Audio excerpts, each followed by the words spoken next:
انہی مقدس معتبر معنی خیز ایام میں ایک بڑی فضیلت، زیادہ عظمت والا مہینہ ماہ رمضان المبارک ہے۔ قرآن مجید نے صراحت کے ساتھ اس ماہ مقدس کا نام لیا ہے۔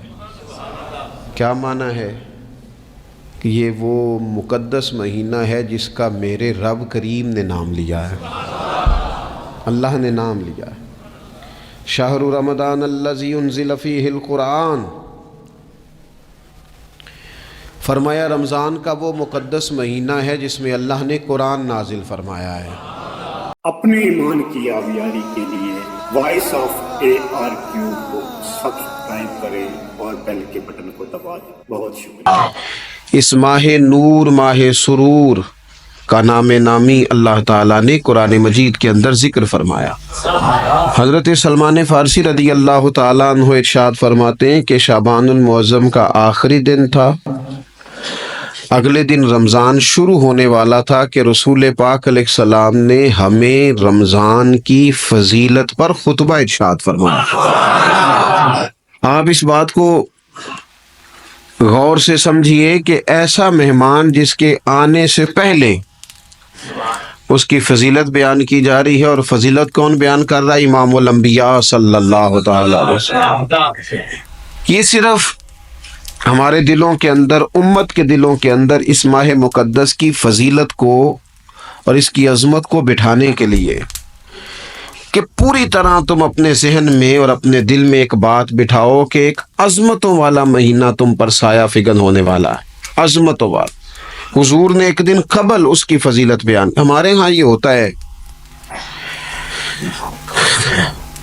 کہ ہم کسی چیز کی اہمیت کو لیتے ہیں لیکن سمجھتے ہیں کہ یہ کوئی روٹین ورک ہے، یعنی نارملی ہر سال رمضان شریف آتا ہے، اپنے وقت کے حساب سے چاند بدلتا ہے اور اپنے وقت پر رمضان شریف آ جاتا ہے۔ ہم سمجھتے ہیں کہ مطلب روٹین کا ایک معاملہ ہے، ایک روٹین کی چیز ہے۔ لیکن اگر آپ اس کو اس نظر سے دیکھیں گے نا کہ اس مہینے کے آنے سے پہلے، یعنی ابھی ایک دن بعد آنا ہے رمضان کو، اور آنے سے پہلے حضرت سلمان فارسی فرماتے ہیں کہ نبی پاک نے ہمیں باقاعدہ بلا کے خطبہ دے کے رمضان کی عظمت ہمارے دلوں میں بٹھا، یعنی فکری طور پر اور ذہنی طور پر امت کو تیار کیا۔ فرمایا تم پر ایک ایسا مہینہ سایہ فگن ہونے والا ہے جو مبارک ہے تمہارے لیے، باعث برکت ہے تمہارے لیے۔ تم اپنے آپ کو ذہنی طور پر تیار کرو کہ ایک ماہ نور تمہارے قریب آ رہا ہے۔ جو رمضان، اسلامی عبادات جتنی بھی ہیں نا، وہ مخصوص پوجا پاٹ نہیں۔ اسلامی عبادات میں سے کوئی عبادت بھی ایسی نہیں جس کا مقصد ہی ہو کہ آپ نے اتنے وقت سے لے کر اتنے وقت تک فلاں عمل کرنا ہے۔ جتنی بھی عبادات ہیں اسلامی، وہ اپنے دامن میں کوئی نتیجہ رکھتی ہیں، کوئی ریزلٹ رکھتی ہیں، اس کے ثمرات انسانی زندگی پر مرتب ہوتے ہیں۔ انسان کو تزکیہ نصیب ہوتا ہے، اس کے باطن کو صفائی نصیب ہوتی ہے، اسے خیر کرنے کا موقع ملتا ہے، تربیت کے بہت سارے مواقع اس میں پائے جاتے ہیں، بہت سارے اسرار و رموز کے ساتھ اسلامی عبادات ہیں۔ یہ جو رمضان المبارک ہے نا، یہ جو روزہ ہے، یہ روزہ اپنے دامن کے اندر تربیت رکھتا ہے، تربیت۔ یا ایھا الذین آمنوا کتب علیکم الصیام کما کتب علی الذین من قبلکم لعلکم تتقون۔ اے ایمان والو، تم پر روزے فرض کیے گئے جیسا کہ تم سے پہلے لوگوں پر بھی فرض کیے گئے تھے تاکہ تم تقوی اختیار کرو۔ روزہ تمہیں پرہیزگار بنائے گا، تمہارے اندر سے جو نفسانی چیزیں ہوں گی انہیں نکالے گا، اور اللہ تبارک و تعالیٰ کی طرف تمہارے دل کا رجحان ہوگا، تمہاری روح کا رجحان ہوگا، تمہیں تزکیہ دے گا۔ روزہ انسان کی تربیت کرتا ہے، انسان کو روزہ ذہنی طور پر تیار کرتا ہے کہ اللہ کے حکم کے مطابق کھانا ہے، اللہ کے حکم کے مطابق پینا ہے۔ سب سے بڑا مسئلہ اس دور کا رزق کے حلال کا حصول ہے اور حرام سے اجتناب ہے۔ تو روزہ ہمیں یہ سبق پڑھاتا ہے کہ ہم وہی کھائیں گے اور اسی وقت کھائیں گے جو کھانے کا ہمیں ہمارے رب نے حکم ارشاد فرمایا ہے، اور جسے اللہ رسول منع کر دیں گے جتنی مرضی چمک دمک اپنے دامن میں رکھے، جتنی مرضی، لیکن ہم وہی لیں گے جو ہمارے لیے جائز ہے۔ آپ غور فرمائیے، روزہ لعلکم تتقون، روزہ تمہیں پرہیزگار کرتا ہے۔ بہت سارے لوگ ایک بات کرتے ہیں کہ عادتیں نہیں بدلی جاتی، یار کوشش کرتا ہوں لیکن میری عادت نہیں تبدیل ہوتی۔ میں آپ کو ایک رائے دینے لگا ہوں، مشورہ دینے لگا ہوں، میں آپ سے یہ عرض کرنے لگا ہوں کہ موقع آیا ہے رمضان شریف کا۔ رمضان میں نا بندہ روٹین میں اپنی عادتیں بدلتا ہے۔ کسی کو سویرے 7 بجے کھانے کی عادت ہے، کسی کو 9 بجے کھانے کی عادت ہے، کوئی صبح ناشتہ نہیں کرتا، دوپہر میں ہی کھاتا ہے۔ لیکن رمضان آیا تو عادت بدل گئی، 7 بجے والا بھی نہیں کھا رہا، 9 بجے والا بھی نہیں کھا رہا، دوپہر والا بھی نہیں کھا رہا، سارے سحری میں کھا رہے ہیں۔ عادت بدل گئی، بالکل طبیعت بدل گئی، روٹین چینج ہو گئی۔ کوئی اٹھ رہا تھا صبح فجر میں، اللہ کی توفیق سے اللہ تعالیٰ معاف فرمائے تو کچھ ایسے بھی تھے جو 9-10 بجے اٹھ رہے تھے، کچھ الحمدللہ فجر پڑھ کے چلو کسی وجہ سے پھر سو گئے، 10-11 بجے اٹھ رہے تھے، روٹین بدلی ہوئی تھی۔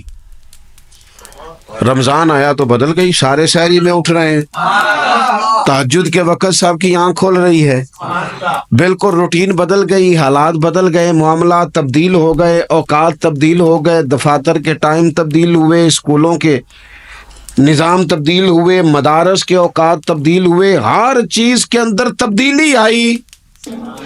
معنی کیا ہے کہ اللہ نے تمہیں موقع دیا ہے کہ عادتیں بدلی جا سکتی ہیں، اپنے آپ کو تبدیل کیا جا سکتا ہے، لائف سٹائل کو چینج کیا جا سکتا ہے۔ یہ موقع آیا ہے، ایک مہینہ ہے پورا، 2-3 دن 4 دن آپ کی روٹین بگڑ جائے نا سونے کی، یعنی روٹین سے ہٹ کے آپ سونا جاگنا شروع کر دیں تو پھر وہی روٹین بن جاتی ہے، پھر اسی ترتیب سے انسان سارے کام کرتا ہے۔ تو رمضان میں روٹین چینج ہوگی، سارے تہجد میں اور سحری میں اٹھیں گے، تو اللہ کرے نا یہ روٹین قائم رہے۔ رمضان میں تو اٹھتے تھے سحری کرنے کے لیے، تو اللہ کرے روٹین بن جائے اور سارا سال اٹھیں تہجد کی نماز ادا کرنے کے لیے، اللہ کرے روٹین بن جائے، چیزیں تبدیل ہو جائیں۔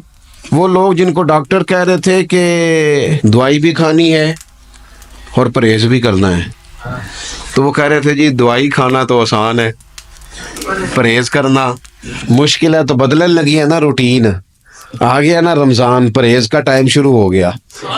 لہذا بہترین فائدہ یہ ہوگا کہ رمضان میں پرہیز ہوگی، ڈائٹ پلان بالکل بنایا جا سکتا ہے، اس میں چیزوں کو بالکل مرتب کیا جا سکتا ہے۔ تو رمضان شریف کے آنے سے پہلے ذہنی طور پر اپنی عادات کی تبدیلی کا پروگرام بنائیں، عادتیں بدل جایا کرتی ہیں۔ رسول کریم دنیا میں آئے وَيُزَكِّيكُمْ، حضور تزکیہ کرنے تو آئے ہیں، عادتیں بدلنے تو تشریف لائے ہیں۔ نبی پاک نے صفائی ستھرائی کر دی، ساری ناپاک چیزوں کو نکال دیا۔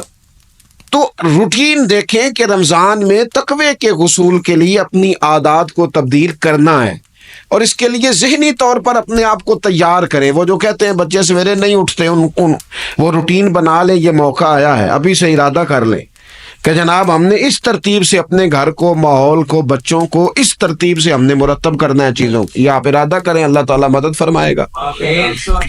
رمضان المبارک کی جو خاص فضیلت ہے، اس خاص فضیلت کو رمضان آنے سے پہلے ذہن میں بٹھا لیں، اور رمضان المبارک پورے کا پورا اس ذوق سے گزاریں کہ ذہن میں بات موجود ہو، ذہن میں کہ دراصل رمضان کیا ہے۔ اللہ کے پیارے رسول صلی اللہ تعالی علیہ وسلم نے فرمایا، اے لوگو تم پر ایک عظیم المرتبت مہینہ سایہ فکن ہو رہا ہے۔ حضور فرماتے ہیں شہر مبارک، فرمایا یہ بڑا برکت والا مہینہ ہے، یہ برکتیں لے کے آیا ہے، یہ رحمتیں لے کے آیا ہے، یہ اپنے ساتھ عنایات لے کے آیا۔ اور نبی اکرم صلی اللہ تعالی علیہ وآلہ وسلم نے فرمایا جو بندہ بھی قرب الہی کی نیت سے رمضان میں نیکی کا طلبگار ہوگا، فرمایا وہ اگر نفل نیکی کرے گا نا تو اللہ تعالیٰ اسے فرض کے برابر ثواب عطا فرمائے. اور حضور علیہ الصلوۃ والسلام فرماتے ہیں جو اس مہینے میں ایک فرض ادا کرے گا اللہ 70 فرضوں کے برابر اجر عطا کرے گا. اپنے ذہن میں ایک بات بٹھائی جائے، ذہن میں یہ بات بٹھائی جائے کہ یہ نا برکت والا مہینہ ہے، اس میں میرا ثواب بڑا ضربوں کے ساتھ آگے بڑھے گا. ایک ذہن بنایا جائے اور پھر ثواب اکٹھا کرنا شروع کر دیا جائے. پھر وہ ترتیب بنا لی جائے، کاروباری نہیں، روحانی ترتیب، کاروباری نہیں، یعنی نئے سے نئے سٹال نہ تیار کیے جائیں. مہنگائی کیسے کرنی ہے اور کس طرح کر کے کن چیزوں کی آج کل مانگ ہوگی، کس ترتیب سے سودا پہلے ہی خریدنا ہے، مہنگا کیسے کرنا ہے، اللہ معاف کرے مصنوعی قلت کیسے پیدا کرنی ہے، کمائی کیسے کرنی ہے. رمضان کے اندر جناب لوگ ساری ترتیب لگا کے ساری. میرے ایک دوست ہیں میڈیکل کے شعبے سے وابستہ ہیں، تو مجھے کہنے لگے کہ ڈاکٹر بھی اپنی روٹین بدلتے ہیں اور معدے والی ساری دوائیاں بھی اکٹھی کر لیتے ہیں کیونکہ رمضان آنے والا ہے، یہ زیادہ لوگ استعمال کریں گے. تو وہ ماحول نہ پیدا کریں کہ ہر چیز دنیا داری ہو جائے، ہر چیز دنیا داری نہیں، ہر چیز کو ایک نیا روپ دے دیا جائے اور نیا سے نیا مال کمانے کا سلیقہ بنایا جائے. میں اکثر کہا کرتا ہوں کہ رمضان تو اس لیے تھا نا کہ اس میں کم کھانا ہے، تھوڑا کھانا ہے. لیکن اگر بندہ کہے کہ میں نے صبح کا چونکہ کھایا نہیں لہذا اب شام کو اتنا کھانا ہے کہ ہفتے سے پہلے ڈاکٹر کے پاس بھی جانا ہے، میں نے وہ سارا پوری کرنی ہے روٹین، تو پھر وہ مقصد کو نہیں نہ سمجھا، پھر اس نے اس خوبصورتی کو نہیں پایا جو خوبصورتی اس کو دین دینا چاہتا تھا. ایک تو رمضان کی فضیلت کو سمجھنا ہے، اور پھر جب ہم روزہ دار ہیں، ہم نے روزہ رکھا ہوا ہے، تو نبی پاک علیہ السلام نے خود اس مفہوم کو کھول کے بیان کیا. فرمایا جس بندے نے جھوٹ نہیں چھوڑا، گناہ نہیں چھوڑا، گویا غیبت نہیں چھوڑی، بدی نہیں چھوڑی، تو اللہ کے محبوب علیہ الصلوۃ والسلام فرماتے ہیں پھر اللہ تعالیٰ کو اس کے بھوکا پیاسا رہنے کی تو کوئی ضرورت نہیں، کیونکہ لعلکم تتقون، تقوی اختیار کرنا تو روزے کا مقصد تھا. اور اگر اس نے وہ بات کو سمجھا ہی نہیں، استاد کے لیے صرف استاد ہو جانا ہی ضروری نہیں، اس کو پھر اپنے منصب کا لحاظ کرنا بھی ضروری ہے کہ میں استاد ہوں. والد کا صرف والد ہو جانا ہی کمال نہیں، اس کو پھر اس منصب کے تقاضوں کو بھی سمجھنا چاہیے کہ اب میں ایک باپ ہوں، اب میں روٹین میں وہ آزاد نہیں ہوں کہ جہاں میرا جی چاہے گا جاؤں گا، جہاں میری طبیعت چاہے گی میں کھاؤں گا، جہاں میرا دل کرے گا میں وہ کام کروں گا. اب آپ سرپرست ہیں، سربراہ ہیں. انسان دیکھیں نا، ایک شخص ہے وہ عالم ہے، علم پڑھ لینا صرف کمال نہیں، وہ اپنے منصب کو بھی تو سمجھے نا، اس منصب کے وقار کو، اس کے لحاظ کو بھی تو سمجھے نا. ایک آدمی اگر عمر رسیدہ ہے، بڑا ہے، بزرگ ہے، اور وہ چاہتا ہے کہ میری بزرگی کی وجہ سے میرا اکرام کیا جائے، تو اسے اپنے منصب کا بھی لحاظ کرنا پڑے گا. اس کو حضرت سعدی فرمایا کرتے تھے میں نے 18 سال کے بزرگ دیکھے اور میں نے 75 سال کے بچے دیکھے. حضور کیا مطلب؟ فرمانے لگے عمر ہو گئی لیکن اپنے منصب کا خیال نہ کیا، عادات بچوں والی رہی. اور فرماتے میں نے ایسے لوگ دیکھے جن کو شروع وقت میں ہی اللہ والوں کی صحبت نصیب آئی، تو وہ جو بزرگی ہے وہ پھر عمر کی وجہ سے نہیں ملی، وہ اللہ نے علم اور عمل کی وجہ سے عطا فرمایا.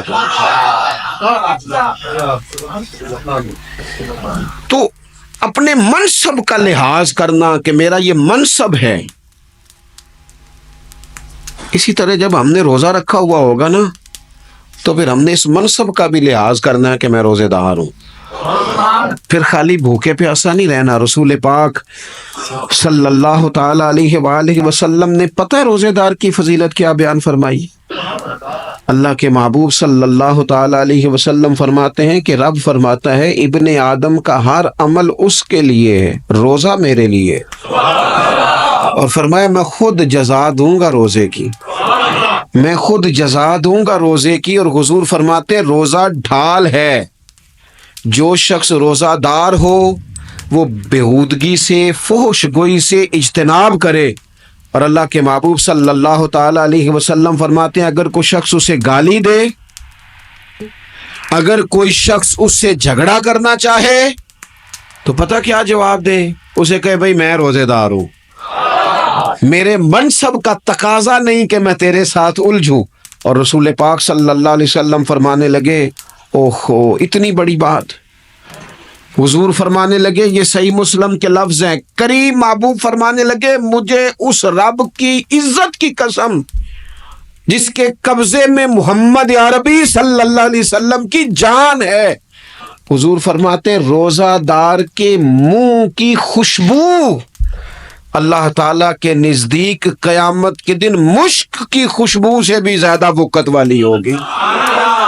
اس کے منہ سے جو خوشبو آتی ہے قیامت میں مشک پیچھے رہ جائے گا, اور رب کی بارگاہ میں صرف روزہ دار کے منہ سے. اگر تیرے منہ کی خوشبو رب کو اتنی پسند ہے تو تجھے بھی تو اپنے منصب کا خیال ہونا چاہیے کہ میں نے روزہ رکھا ہوا ہے, میں روزہ دار ہوں. اور میرے نبی پاک علیہ السلام کے یہ دو لفظ ہیں نا, وہ صوفیاء ہیں نا, اللہ کے نیک بندے جو ساری زندگی تڑپتے رہے کہ کبھی اے حقیقت منتظر نظر آنا لباس مجاز میں, کبھی مالک ایک دفعہ کبھی تیرا جلوہ ملے, کبھی اے حقیقت منتظر نظر آنا لباس مجاز میں. لاکھوں سجدے تڑپ رہے ہیں میری جبین نیاز میں, اور جو ساری زندگی کہتے رہے کہ ہم تو عمر دراز مانگ کے لائے تھے 4 دن, 2 آرزو میں کٹ گئے 2 انتظار میں, کہ دیکھو انہیں انعام ملنے لگا ہے. جو اس کی راہ کے سوالی تھے, جو اس کے رستے کے مسافر تھے, جو اسے پانا چاہتے تھے, جو اس کی دید کرنا چاہتے تھے, جو اسے ملنا چاہتے, میرے رسول پاک علیہ السلام نے فرمایا روزہ دار کو 2 خوشیاں ملیں گی. ایک خوشی اس وقت ملتی ہے جب وہ افطار کرتا ہے, اور فرمایا ایک خوشی اس وقت ملے گی جب وہ اپنے رب سے ملاقات کرے گا, جب وہ اس سے ملے گا تو اس وقت روزہ دار کو خوشی ہوگی. میرے دوستو خوشی تو جو ہوگی سو ہوگی, لیکن یہ لفظ بڑے حسین نہیں کہ روزہ دار کی رب سے ملاقات ہوگی, یہی لفظ بڑے باکمال نہیں. ایک روایت میں تو یہ ہے نا کہ روزہ میرے لیے ہے میں اس کی جزا دوں گا, اور ایک روایت میں یہ ہے کہ روزہ میرے لیے ہے اور رب فرماتا ہے میں خود روزے کی جزا, یعنی باقی نیکیوں پر ثواب ملے گا, روزہ رکھنے والے کو رب رحمان ملے گا. نبی اکرم صلی اللہ تعالی علیہ وسلم کے امت کے صوفیاء نے نا کچھ چیزوں کو بڑا کھولا ہے. عارف رومی کہتے ہیں کہ ایک دن نا محمود غزنوی نے خزانوں کے دروازے کھول دیے اور فرمایا بھائی میں نے آج ہر چیز کھول دی ہے, جو جس چیز پہ ہاتھ رکھے گا وہ اسی کی ہو جائے گی. لوگ دوڑے, کوئی سونے کی طرف, کوئی چاندی کی طرف, کوئی جائیدادوں کی طرف, کوئی خزانے کی کنجیوں کی طرف, کوئی بڑے بہترین گھوڑے اور اونٹوں کی طرف. لوگ دوڑ گئے, جو جس پہ ہاتھ رکھے گا اسی کا. سب بھاگ گئے, ایاز بیٹھا ہے.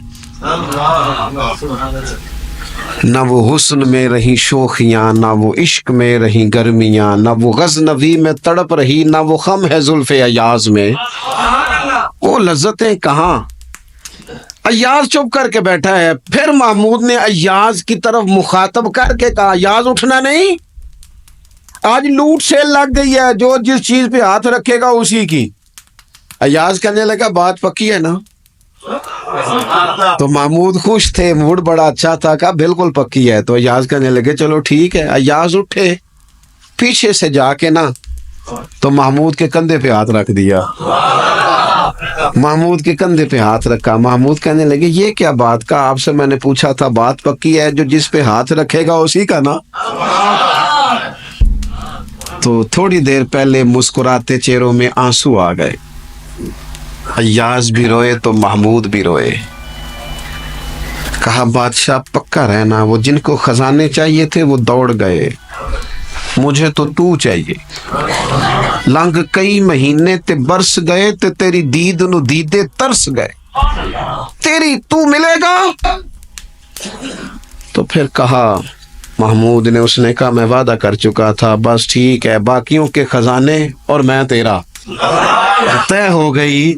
فرمایا باقی نیکیوں پر ثواب ملے گا اور روزہ رکھنے والے کو رب رحمان ملے گا، اللہ کا قرب ملے گا۔ دیکھو نا، وہ خاص انسان کو کیفیت حاصل ہوتی ہے روزے میں، رب کے ہونے کا یقین۔ وہ جو صوفیاء کہتے ہیں نا مراقبہ کرو، وہ نصیب ہوتا ہے۔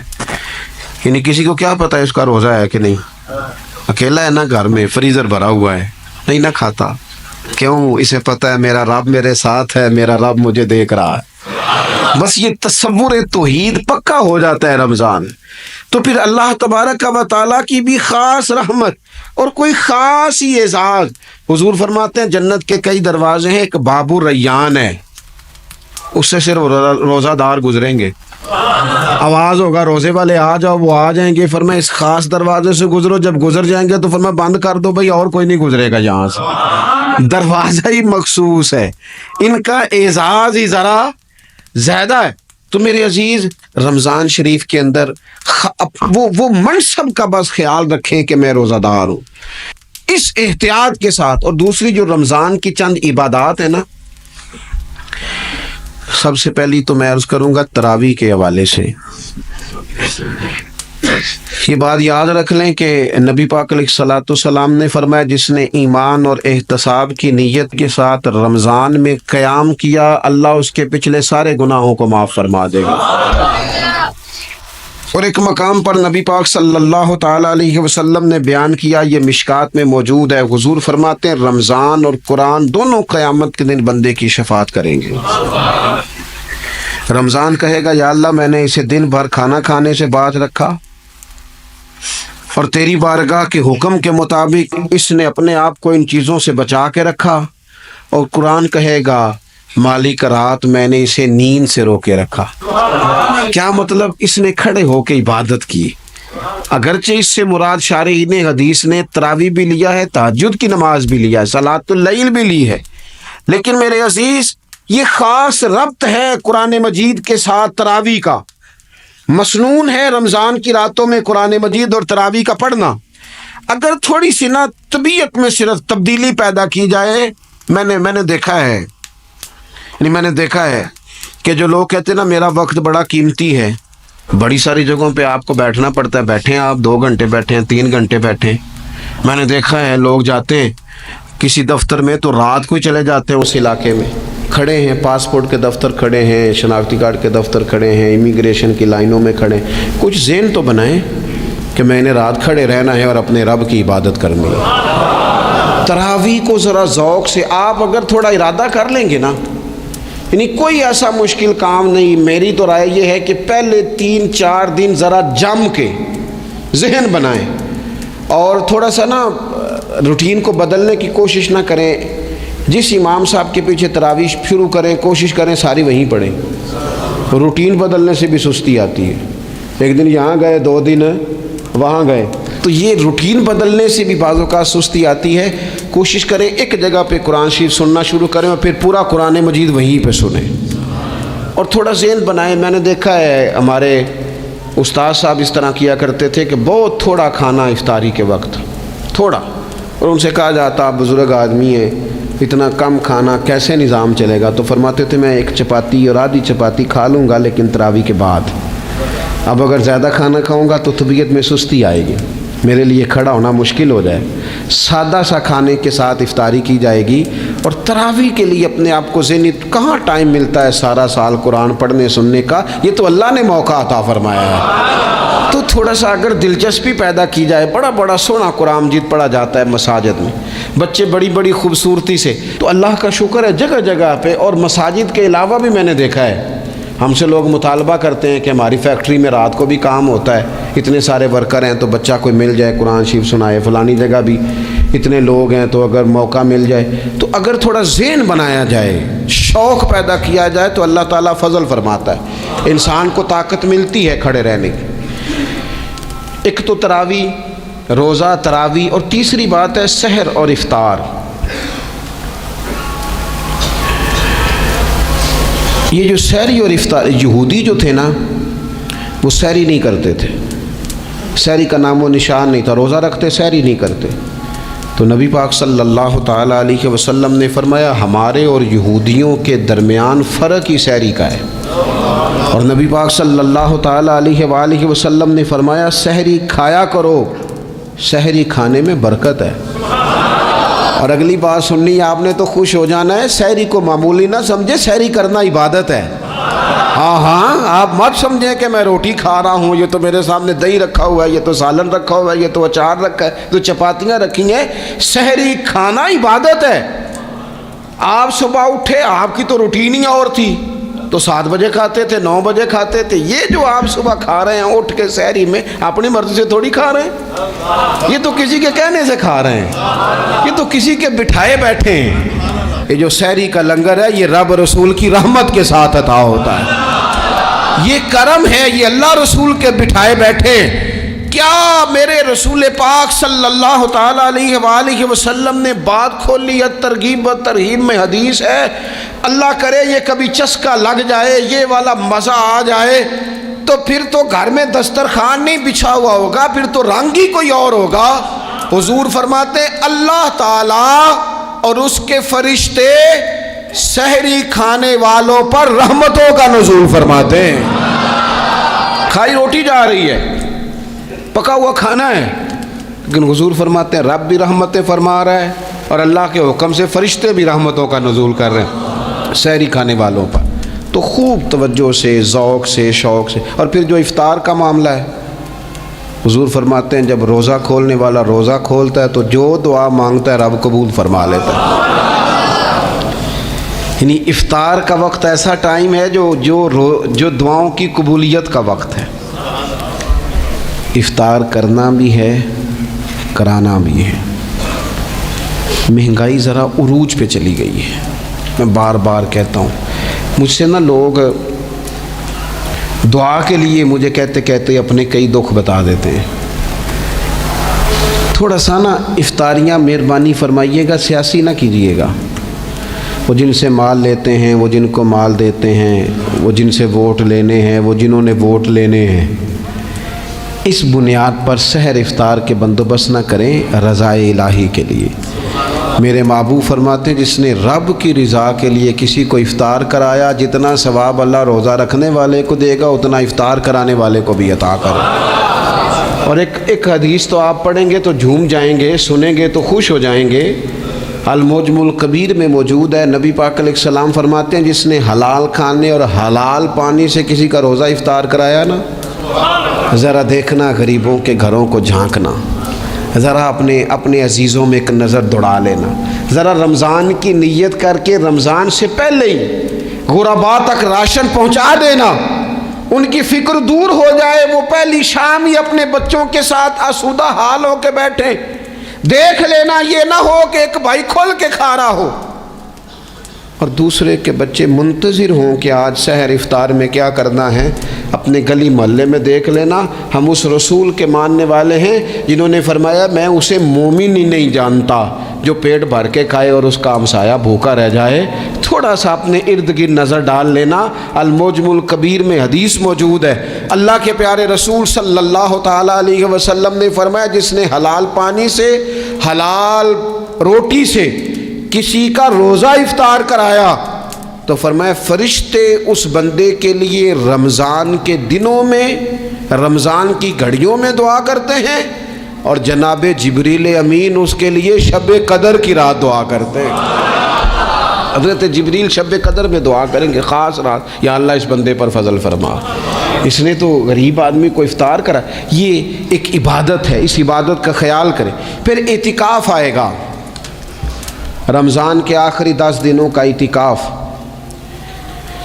اسلام میں رہبانیت نہیں ہے، لیکن کبھی کبھی سب سے کٹ کے اپنے رب کے ساتھ جڑ جانا، کچھ رات کی عبادتیں، کچھ تنہائی کے اذکار، کچھ درود و سلام کا ذوق، یہ ان ساری خوبصورتیوں میں سے ایک خوبصورتی اعتکاف بھی ہے۔ اللہ کے پیارے رسول علیہ الصلاۃ والسلام ہمیشہ اعتکاف کرتے، اور حضرت عطا بن رباح رضی اللہ تعالیٰ عنہ کیسی خوبصورت بات ارشاد فرماتے ہیں، معتکف تو اس آدمی کی طرح ہے جیسے کسی بندے کو کسی کے ساتھ کوئی کام پڑ جائے نا، تو وہ جا کے اس کے دروازے پر بیٹھ جاتا ہے کہ جب تک میرا کام ہوگا نہیں میں جاؤں گا نہیں۔ فرماتے ہیں یہ اعتکاف والا بھی آ کے رب کریم کے گھر بیٹھ گیا ہے کہ جب تک تو معاف نہیں کرے گا میں جاؤں گا نہیں، جب تک تو بخشش نہیں کرے گا میں اس دروازے سے ہٹوں گا نہیں۔ حضرت ابن عباس رضی اللہ تعالیٰ عنہ نبی پاک علیہ السلام کے روضہ انور کی طرف اشارہ کر کے کہا کرتے تھے زیادہ دیر نہیں ہوئی، اشارہ کر کے کہتے تھے زیادہ دیر نہیں ہوئی، اس روضہ مبارک میں آرام فرما۔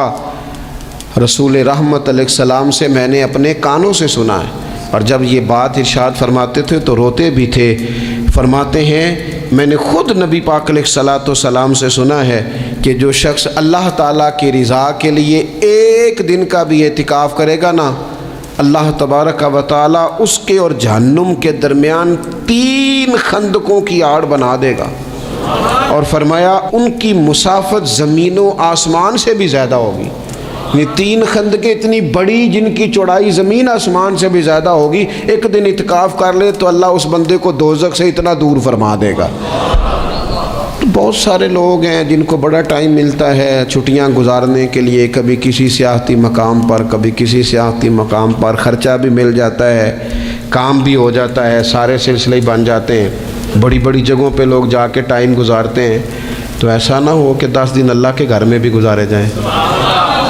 علماء نے لکھا ہے کہ کوشش تو کریں ہر سال اعتکاف ہو، نہ ہو سکے تو چلو چند سالوں کے بعد ہو جائے، اور فرماتے ہیں کہ زندگی میں ایک دفعہ تو اس سنت کو ضرور ادا کرنا چاہیے۔ کوئی بندہ ایسا نہ ہو جو محروم رہ جائے، زندگی میں ایک بار صحیح پر اعتکاف کے ساتھ اپنے آپ کو وابستہ ضرور کرے۔ رمضان المبارک کے اندر آخری عشرہ شب قدر کی تلاش کا عشرہ ہے۔ اللہ کے پیارے رسول صلی اللہ تعالیٰ علیہ وسلم ان 10 دنوں میں خود بھی عبادت کرتے تھے اور گھر والوں کو بھی جگایا کرتے تھے، اور اپنے اہل خانہ کو تاکید فرماتے تھے کہ اٹھو اٹھو، آگے بڑھو، یہ آرام کرنے کے دن نہیں ہیں۔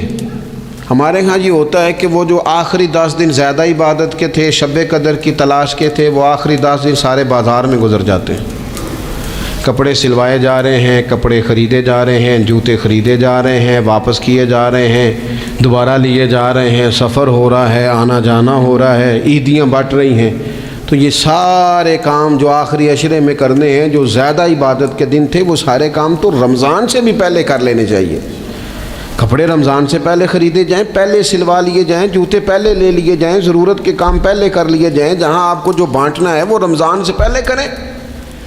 وہ مفت کی اپنے دل کو مطمئن کرنا کہ اب میرے پاس یہ بڑے میں خیر کا کام کرنے نکلا ہوا ہوں، میں عیدی بانٹنے جا رہا ہوں، یہ پہلے بانٹنے تھے۔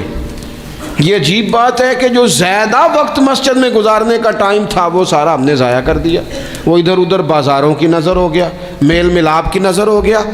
تو اگر چیزوں کو مرتب کیا جائے، میں تو دوستوں سے کہا کرتا ہوں زکوٰۃ کا حساب، صدقات کا حساب، صدقات فطر کا حساب، جتنے بھی روٹین کے کام ہیں اس کو کوشش کریں رمضان شریف سے پہلے آپ ترتیب دیں، آپ ان چیزوں کو پہلے سے مرتب کریں تاکہ وہ بہترین ہو جائیں۔ ہم تو اس دین کے ماننے والے ہیں جہاں نیت کرو تو اجر شروع ہو جاتا ہے۔ آپ رمضان کی نیت سے جو آج خرچ کریں گے اس کو اللہ تعالیٰ رمضان کے ثواب کے برابر ہی اجر عطا فرمائے گا۔ لیکن وہ ہم نا کچھ لوگ بڑا ایک صاحب مجھ سے کہنے لگے جی میں نے سنا ہے صدقہ فطر آخری عشرے میں ہی دینا چاہیے۔ میں نے کہا آپ کا پروگرام تب دینے کا، اسی لیے آپ نے یہ گاڑا کر کے سن لیا، ذرا اس کو آپ نے زیادہ غور سے سن لیا ہے۔ آپ جب ضرورت محسوس کریں، جب آپ سمجھیں کہ کسی کو ضرورت ہے، ضرورت کے وقت کوئی چیز کام نہ آئی تو پھر کب جا کے کام آئی۔ تو میری آپ سے یہ اپیل رہے گی کہ پہلے سے چیزوں کو مرتب کریں، معاملات کو پہلے سے طے کریں۔ وہ لوگ بڑے اچھے ہوتے ہیں جو وقت پر منصوبہ بندی کرتے ہیں، جو چیزوں کو ٹائم پہ مرتب کرتے ہیں۔ وہ ٹائم جو ہمارا بالکل اللہ کی بارگاہ میں حاضری کا ہے، عبادات کا ہے، اگر وہ سارا گاڑیوں کی نظر ہو جائے گا، اسفار کی نظر ہو جائے گا تو ہم نے حاصل کیا کیا۔ ایک بات آخر میں بڑے درد کے ساتھ آپ کی خدمت میں عرض کرنی ہے، ہر سال کہتا ہوں، اس سال بھی کہوں گا، ذاتی اخراجات کو کچھ کم کیا جائے۔ ذاتی اخراجات نہ کچھ لوگوں کے بہت زیادہ ہیں، ان کے اپنے لباس کے، کپڑوں کے، اور وہ اخراج میں نے پچھلے جمعے بھی کہا تھا، اسلام ذبائش کی اجازت دیتا ہے، نمائش کی اجازت نہیں دیتا۔ نمائش والے کام اگر تھوڑے چھوڑ دیے جائیں کچھ بھی نہیں ہوتا۔ میں تو شاید اگر میں سینکڑوں کہہ دوں تو غلط نہیں ہوگا، لیکن بیسیوں تو لوگ ایسے ضرور ہوں گے کہ جو عید ساری سو کے گزارتے ہیں، سارا دن سوئے رہتے ہیں۔ پتہ نہیں وہ اتنے مہنگے مہنگے کپڑے کس لیے خریدتے ہیں۔ عید کی نماز پڑھی، سو گئے، اور بھئی آپ کا فون بند تھا جی، میں سو رہا تھا جی، تو بھئی وہ جو آپ نے 1.5 مہینہ درزی کے پاس آنا جانا لگایا وہ کس مقصد کا؟ رات کوئی پہننا تو کوئی پرانا جوڑا پہن لیتے۔ ایسی مصیبت کیا بنی ہوئی تھی؟ اتنے مہنگے کپڑے خریدے، اتنا مہنگا جوتا لیا، اور دن سارا سو کے گزار دیا۔ ذاتی اخراجات کم کریں۔ پتہ کیا ہے، فرق بہت بڑھتا جا رہا ہے، بہت بڑھتا جا رہا ہے۔ یعنی ایک جگہ پہ چیزیں پڑی ہیں، خراب ہو گئی ہیں، کھانے کا ٹائم نہیں، پہننے کا ٹائم نہیں، اور ایک جگہ وہ ہے کہ جہاں لوگ دوائی کو ترس رہے ہیں۔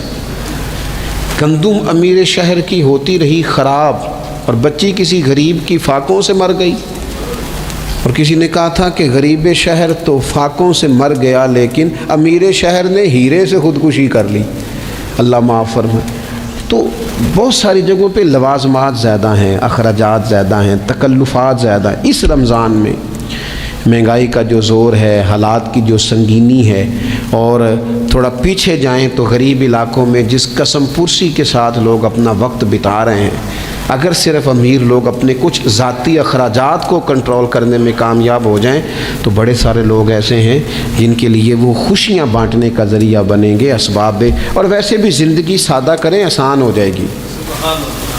زمین پر چلیں، آپ محسوس کریں گے کہ زندگی بہتر ہو گئی ہے، آسانی والی ہو گئی ہے۔ اللہ کی بارگاہ میں دعا کرتا ہوں اللہ تعالی ہم سب کو سمجھ نصیب فرمائے۔ اس لیے درویشوں نے کہا تھا جتن جتن تہار کوئی کھیڑے تو ہارن کھیڑ فقیرا، اوے جتن دا مل کوڈی پیندا ہی ہارن دا مل ہیرا۔ حضور فرمانے لگے عمر جلدی نہ کر یار، ٹھہر جا۔ حضور فرمانے لگے عمر اس طرح کر، فلاں جگہ پہ کھجوریں پڑی ہیں، اسے وہاں لے جا اور تول تول کے دے کھجوریں۔ حضرت عمر کہتے ہیں میں انہیں ساتھ لے گیا، مجھے ذرا غصہ تھا، وہ نہ مجھ سے تھوڑی تھوڑی باتیں پوچھنے لگا، تو میں کھجوریں دے رہا ہوں، میں توجہ نہیں کر رہا۔ کہنے لگا عمر یار مجھ پہ جلدی نہ کر، میری بات تو سن۔ میں نے کہا بولے؟ کہنے لگا میں عام آدمی نہیں ہوں، تورات کا عالم ہوں، پڑھا لکھا ہوں، آسمانی کتابیں جانتا ہوں۔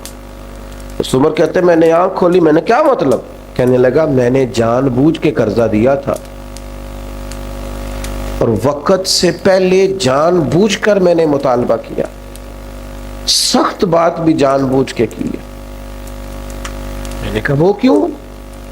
کہنے لگا میں نے اللہ کے آخری نبی علیہ السلام کی جتنی صفات تورات میں پڑھی تھی وہ ساری نبی پاک میں پائی جاتی تھی کہ جیسے جیسے کوئی جہالت کرتا جائے گا ویسے ویسے نبی پاک کا علم بڑھتا جائے گا، حوصلہ بڑھتا جائے گا، سرکار درگزر کرتے جائیں گے۔ عمر ساری شانیں دیکھ لی تھی، یہ برداشت والی شان بھی دیکھ لی ہے۔ کیا بات ہے علم کی، بردباری کی، کیا بات۔ حضرت عمر سے وہ کہنے لگے اب اس طرح کریں مجھے ساتھ لے جائیں، نبی پاک سے معافی بھی لے کے دے دیں اور حضور کا کلمہ بھی پڑھوا دیں۔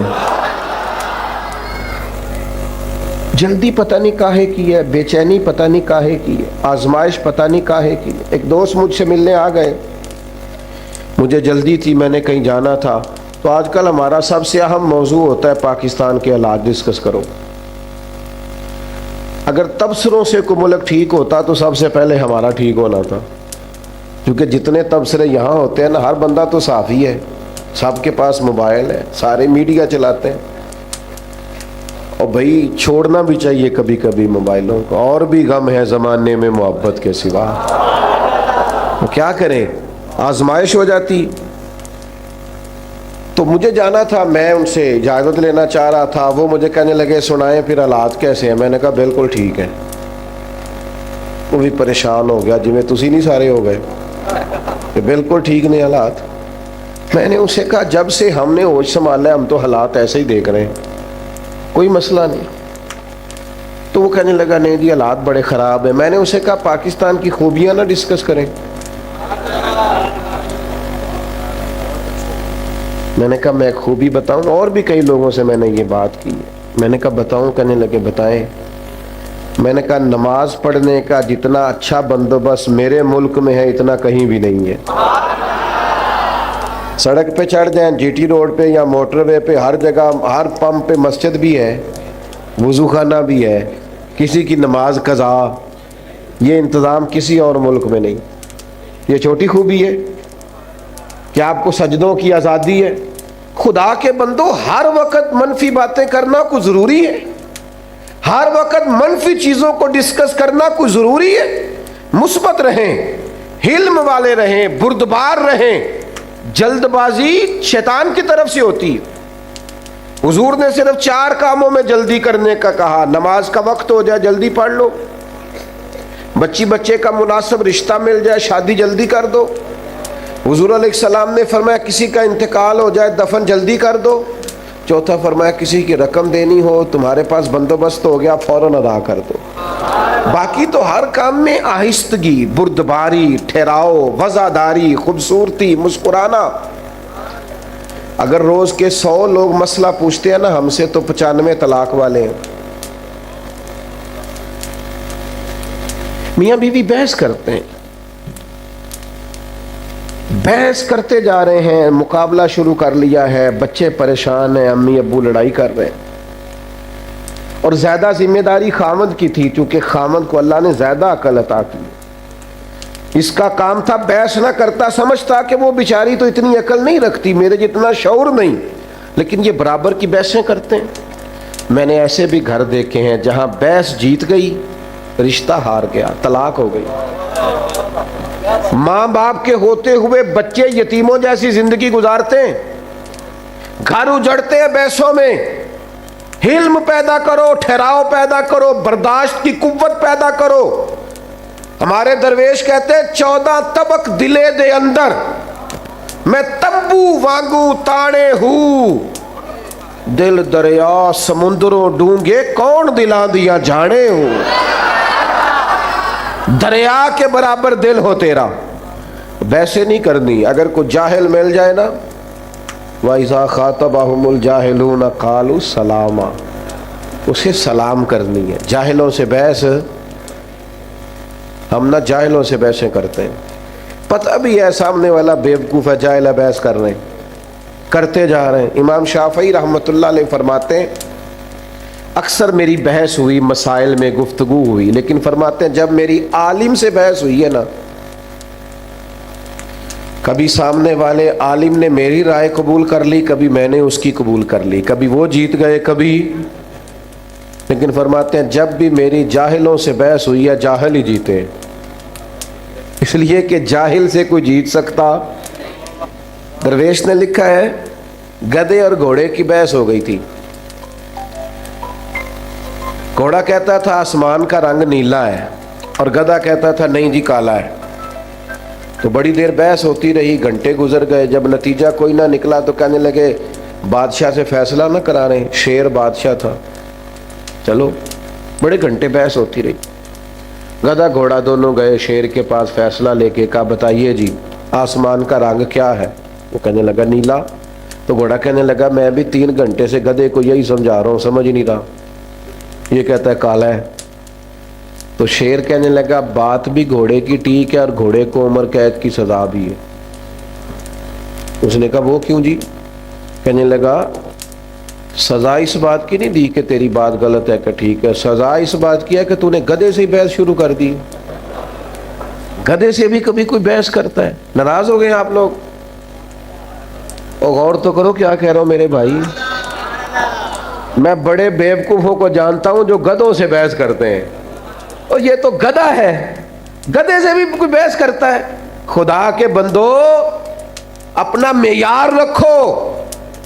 ہر ایک کے منہ لگنا ہمارا معیار نہیں, سٹینڈرڈ نہیں ہمارا. آپ صوفیاء کی جماعت ہیں, آپ کا مزاج, آپ کا مورال بلند ہونا چاہیے. بحث, اور پھر چھوٹے ظرف کے لوگ ہوتے ہیں جو ہر جگہ بحثیں کرتے ہیں.